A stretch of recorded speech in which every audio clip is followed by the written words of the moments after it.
Everybody that starts in Blender has the goal of achieving realism in their render, and I want that too. The thing is, when you don't use reference to create a render, things don't go the way you imagine it would be. So I had the idea to recreate real images in this software. With that, I can match the details that happens in real life and improve the quality of my projects more and more. I like movies a lot, so when I'm watching them and I see a shot that I'm like, holy shit, this shit is beautiful, I save it so I can recreate later. With that, I basically have already 5 shots that I'm going to recreate and post the entire process right here. The first one that I chose was this shot from Ocean's 11.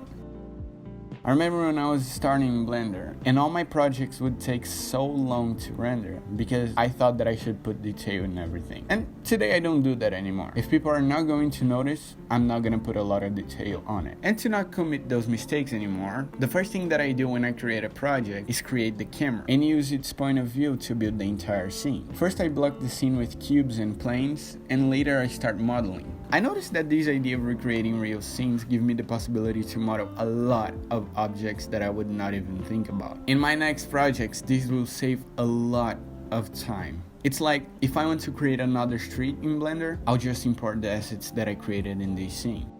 In that street, there's a lot of trees, and I didn't model them because I'm not an idiot. I'm not saying that you shouldn't, but it takes a lot of time to create a realistic tree, so I prefer to find those models on the internet and just use them. Especially in this case, where I need a lot of detail because the light is against me. It's against me because there's a lot. Look, you need to understand that to make CGI look realistic, it's better to be in the dark and if possible, out of focus. It will look perfect in a situation like that, especially with cycles, which is a biased render. Basically, it's harder to make things look realistic if you don't have a lot of experience with it. For this reason, I prefer to do most of this stuff in the compositing. Also because my computer is shit. I render all the passes, light groups and AOVs to have more control over the entire shot. I can have more control on the color of the lights, the color of the materials. I can adjust everything without rendering again. Especially because I use Nuke. Maybe you use After Effects, which I don't think is a great software when the subject is VFX. Not that there's any limitations on it.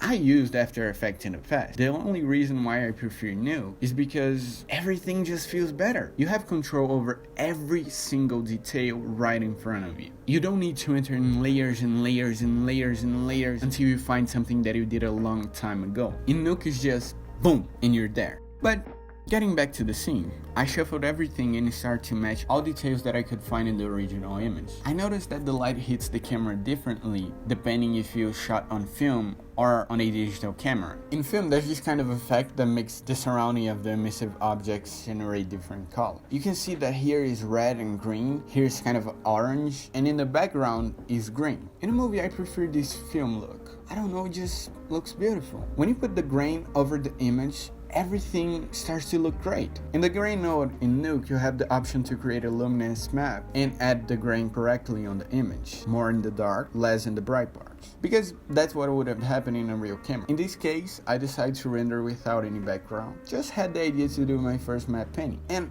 I gotta be honest, I thought it would be hard, but it wasn't. I just had to add some haze to demonstrate how far of the camera the building is, and a little bit of the focus on those images. In the real shot, the car is moving, and when I added the motion blur, it made everything so much better. Basically because you can see the details of the things that are closer. My purpose recreating those images is just to be better at VFX, and I will continue to do that and post the process on this channel. It's one of the first images that I recreated, and I know I did not create the character. The reason is because the idea of recreating those images, it's not to do things that I already know how to do. It's like I know that I can download a 3D model of a human, rig, texture, and add hair, but these would take a lot of time, and what I want is to be able to match all the details that a camera captures in a real image. I would say that in my next render I'll pay more attention to the position of the camera and the scale of the entire scene, because here I didn't. I don't think that this image is bad or perfect, but I learned something and I'll continue to do that.